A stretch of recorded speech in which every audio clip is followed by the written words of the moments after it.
जितने आस्था चैनल पर कथा सुन रहे हो, जितने फेसबुक और यूट्यूब पर सुन रहे हो, बहुत सावधानी से सुनना।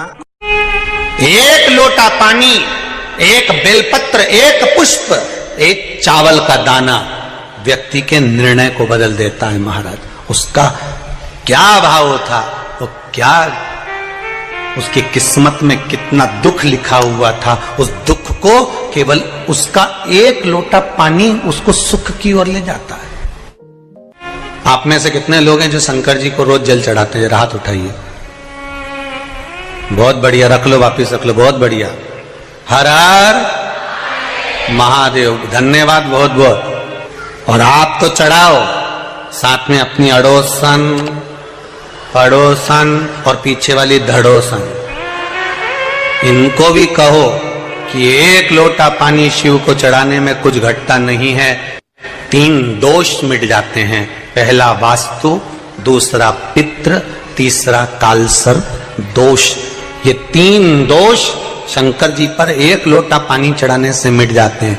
पानी मंदिर का नहीं, पानी अपने घर का लेकर जाओ। मंदिर का अगर पानी लिया है 1 लोटा, तो 1 रुपया दान पेटी में चढ़ाओ, 2 रुपया चढ़ाओ। पर अगर मंदिर का लोटा ले रहे हो, मंदिर का पानी ले रहे हो, मंदिर की बाल्टी ले रहे हो, तो हमें फ्री में पानी नहीं चढ़ाना, हमें 1 रुपया 2 रुपया दान पेटी में डालना है, ब्राह्मण देवता के हाथ में देना है। गुरुजी, हमने आपकी बाल्टी ली, गुरुजी हमने ये लोटा लिया, गुरुजी हमने पानी लिया, ये ब्राह्मण देवता, ये आपका।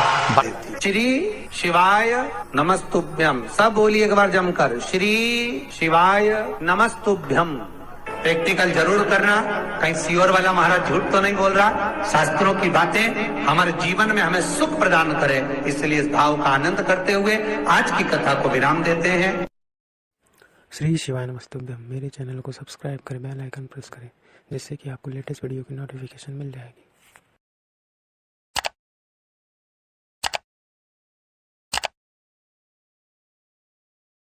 तीन तरह का जल शिव को समर्पित होता है, और वो तीनों तरह के जल का अलग अलग भाव है महाराज। पहला जल सादा, घर से पानी लेकर गए, जल लेकर गए, शंकर को चढ़ाया, वो हमने घर का अपना एड्रेस बता दिया, भगवान शिव को जल चढ़ाकर अपने आनंद के लिए शंकर से कुछ प्राप्त कर लिया। दूसरा जल, जल के कलश में थोड़ा सा इत्र डालकर शंकर को जब समर्पित करते हैं, तो महाराज घर में अगर कोई व्यक्ति बहुत रोगीला है, बहुत रोगीला, एक शिव महापुराण में, स्कंद पुराण में, नर्मदा पुराण में, भविष्य पुराण में, अग्नि पुराण में, नारद पुराण में, बरहा पुराण में, वामन पुराण में, जितनी चीजें लिखी गई है, एक एक प्रैक्टिकल कर देखो। तो शिव महापुराण, स्कंद पुराण का ये भाव याद करिए कि 1 लोटे पानी में इत्र मिलाकर, जल में इत्र मिलाकर, बहुत रोगीला व्यक्ति, बहुत बीमार व्यक्ति है, 1 लोटा पानी उसका हाथ का स्पर्श कराकर शंकर को चढ़ाना प्रारंभ कर दीजिए। महाराज केवल 5 या 7 दिन चढ़ाओ, और वो 7 दिन के बाद में उस बीमार व्यक्ति का क्रम देखिए कि उसमें कितना आराम लगा है। औषधि दवाई काम करना प्रारंभ करी कि ना करी। केवल इत्र समर्पित, इत्र का जल। तो पहला जल सादा, दूसरा जल है इत्र का, और महाराज तीसरा जल जो शिव महापुराण के अंतर्गत कहा गया है, बेलपत्र का जल। तीसरा जो जल है वो बेलपत्र का जल। बेलपत्र का जल कैसा? तो महाराज शिव महापुराण की कथा कहती है कि जल के पात्र में एक बेलपत्र अंदर डालकर उस जल के पात्र को ले जाकर शिव को समर्पित करना, अर्थात अपनी मन की कामना भगवान शंकर से कह देना। केवल बेलपत्र के माध्यम, बोलना नहीं है हमको, कुछ हमें कुछ कहना नहीं है। 3 तरह का जल का जो व्याख्यान वर्णन किया गया, एक सादा जल जो भगवान को कहा, आपने अपना एड्रेस बता दिया, आपने अपने मन का भाव बता दिया। इत्र का जो जल चढ़ाया गया वो केवल रोग मुक्ति के लिए चढ़ाया गया। और तीसरा बेलपत्र, अगर उस जल में एक बेलपत्र भी पड़ी हुई है और वो बेलपत्र पड़ा हुआ जल आप जिस भाव से चढ़ा रहे हो, जिस कामना से चढ़ा रहे हो, शंकर वो कामना आपकी पूर्ण कर। इस वीडियो को लाइक करें, हमारे चैनल को सब्सक्राइब कर बेल आइकन जरूर प्रेस करें। रहेंगे जे मेरे भोले बाबा ने मनुष्य को दी है कि मुस्कुराए। मुस्कुराहट केवल मनुष्य को दी, बाकी किसी को नहीं। किसी को भी कभी मच्छर को पकड़ के कहना मुस्कुरा, मुस्कुराए, मुस्कुराने लगे। मुस्कुराहट केवल मनुष्य को होती है। शिव कथा कह रही है, भगवान शंकर का चरित्र कर रहा है। भगवान कृष्ण ने कह दिया अर्जुन जाओ और एक पार्थिव शिवलिंग का पूजन करो, पार्थिव शिवलिंग का निर्माण करो। पार्थिव लिंग का निर्माण करिए।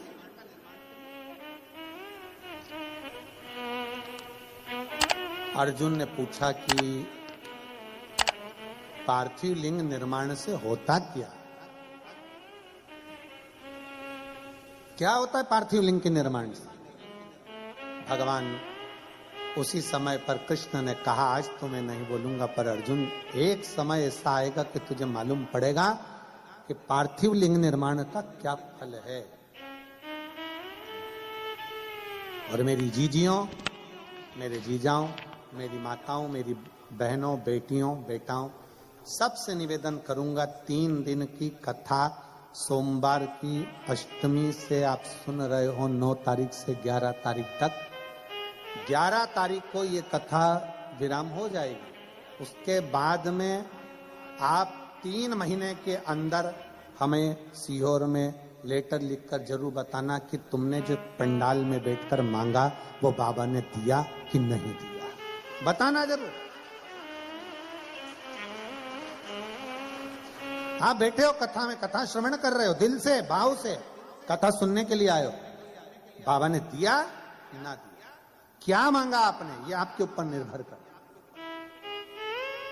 और खाली ना जाता कोई दर से तुम्हारे, खाली न जाता कोई दर से तुम्हारे, मैं भी खड़ी हूँ नन्ही बाहें पसारे, अपने हृदय से लगा लो, लगा लो, गिरा जा रहा हूँ, उठा लो, उठा लो, भोले अपने दर से अब तो न टालो, गिरी जा रही हूँ, उठा लो, उठा लो। आप जो मांगोगे, दिल से जो बोलोगे, अर्जुन कहता है क्या मैं पार्थिव लिंग का निर्माण करूं, पूजन करूं, आराधना करूं, क्या शिव मुझे कुछ देंगे? शंकर भगवान कुछ प्रदान करेंगे?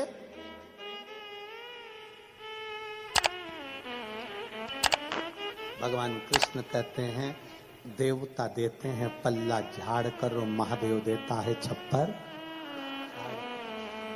उसके खजाने में कोई कमी है ही नहीं। क्या कमी होगी उसके खजाने में, जरा विचार करिए।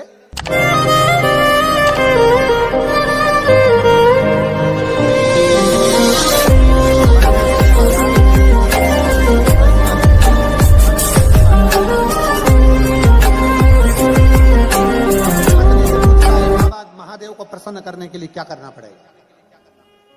क्या करना पड़ेगा? शंकर भगवान इतनी जल्दी राजी होने वाले नहीं, इतनी जल्दी राजी होने वाले नहीं। काय से राजी होंगे? घोर तप करा, घोर तप, इतना तप करा उस भस्मासुर ने। शंकर भगवान प्रकट होकर मांगे तुझे क्या चाहिए मांग। उसने कहा बस कुछ नहीं चाहिए, आप मुझे अपने चरणों की कोई थोड़ी सी सेवा बता दो जिससे मुझे रोज आपका दर्शन होता है। शिव जी ने कहा ठीक है, मैं चंदन वंदन कुछ नहीं लगवाता, मेरे को भस्म प्रिय है, तू मुझे रोज राख ला, भस्म ला और मेरे शरीर पे चढ़ा के दे, तेरे को भस्म की ड्यूटी दिया। ठीक है।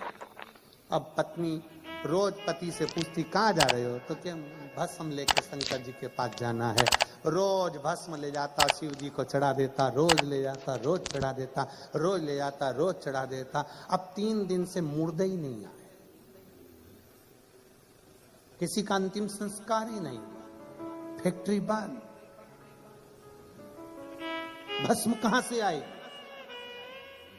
अब कोई मरे तो भस्म है, भस्म कहां से आई? 4 दिन हो गए। पत्नी ने पूछा क्या बात है, तुम खाना वाना नहीं खा रहे हो, भोजन नहीं कर रहे हो? कोई मर नहीं रहा। अरे तो तुम्हें मरने से क्या दिक्कत है? क्या मरे तो जले, जले तो भस्म बने, और भस्म बने तो शिव जी को चढ़े। अब कोई मरने को तैयार नहीं।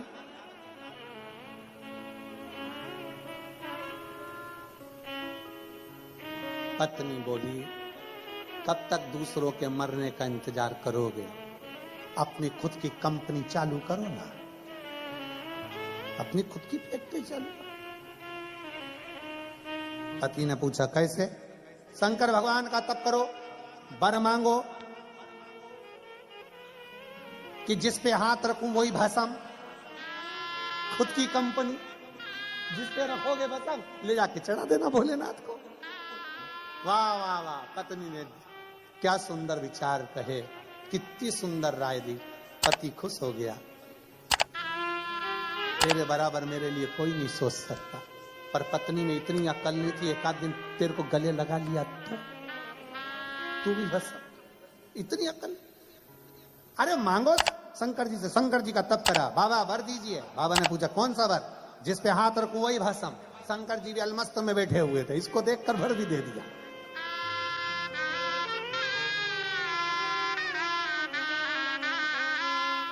रावण को बाबा तूने लंका दिया है, और भस्मासुर को तूने कंगन दिया है, और उसी ने तेरा पीछा किया भोले बाबा, उसी ने तेरा पीछा किया भोले बाबा।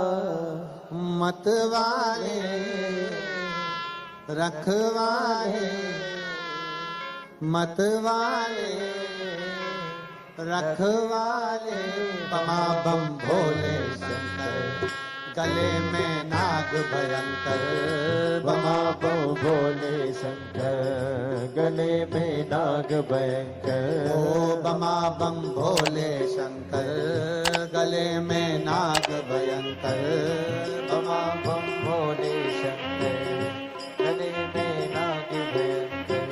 विपदा हमारी हर लो त्रिपुरारी भोले बाबा, विपदा हमारी हर लो त्रिपुरारी भोले बाबा। मतवाले रखवाले, मतवाले मतवाले, बमा बम भोले गले में नाग भयंकर, बमा बम भोले शंकर। भोला सब दुख काटो भारा, ओ भोला सब दुख काटो भारा। शिव शंकर जपूं तेरी माँ।